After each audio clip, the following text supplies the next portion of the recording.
Hey everyone, have you ever found yourself staring at a blank page, knowing you need to work, but you just can't? Or maybe you have a dozen tabs open, jumping between tasks, feeling busy, but not really getting anything done.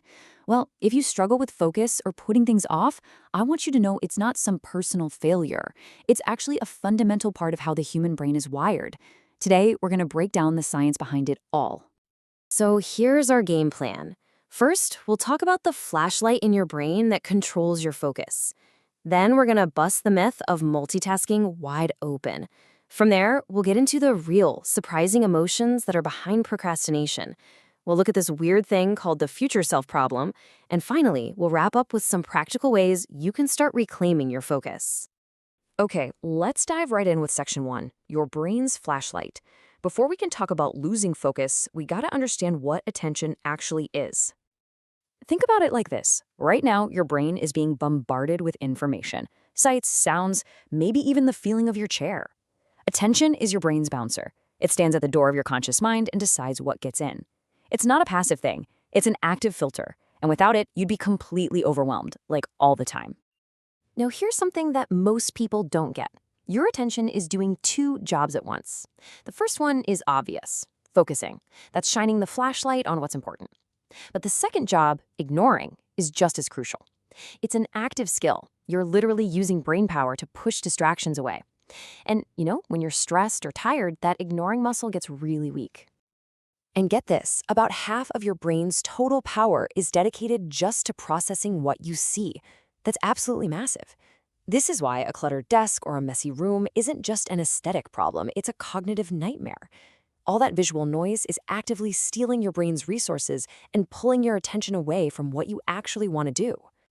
Okay, so that brings us perfectly into our second section, because we need to talk about one of the biggest productivity lies ever told, the myth of multitasking. Let's be really, really clear on this.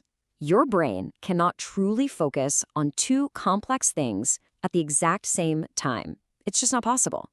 What you think is multitasking is actually your brain's flashlight jumping back and forth really, really fast. And every single time it jumps, you pay a heavy price. And that price is steep. I mean, look at these numbers. Studies show that in a typical office, we get interrupted, on average, every 3 minutes. But here's the crazy part. After that interruption, it can take you around 4 minutes to get your full concentration back on what you were doing. Think about that. A 10-second distraction can cost you minutes of productivity. So the real kicker is that all this task switching doesn't just make you slower, it makes you worse at everything.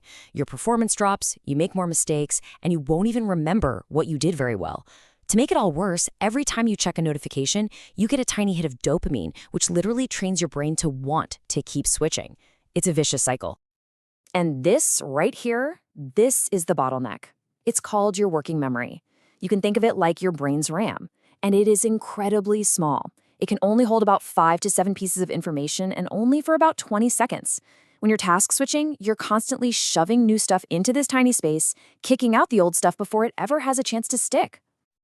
Okay, so our attention is limited and easily broken. This leads us right to the heart of the matter in section 3, procrastination. How does this all connect? Well, the real reason we put things off might not be what you think it is. First, let's just make sure we're on the same page.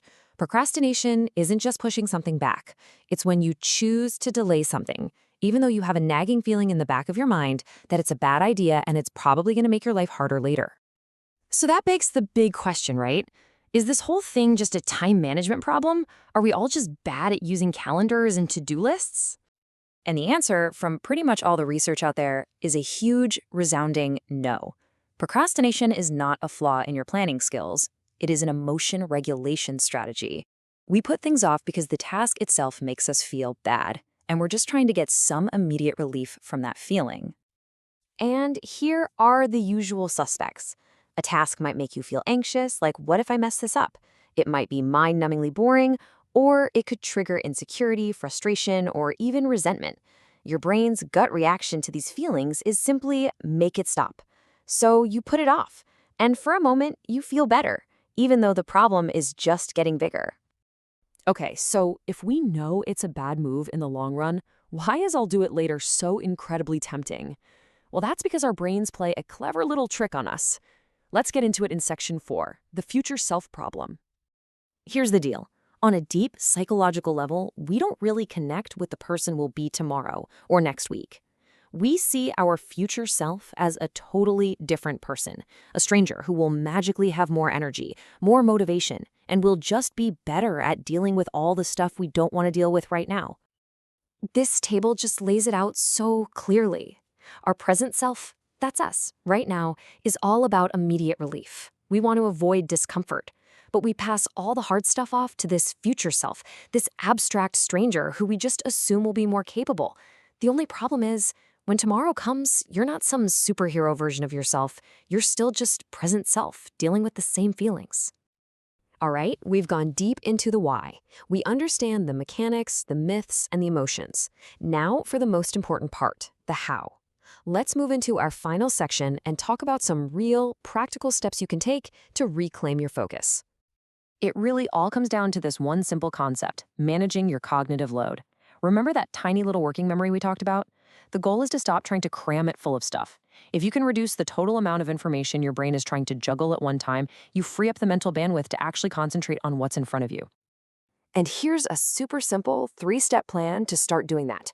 First, remove external clutter. Clean up your workspace. Remember, vision takes up half your brain's resources. A clean desk literally frees up your mind.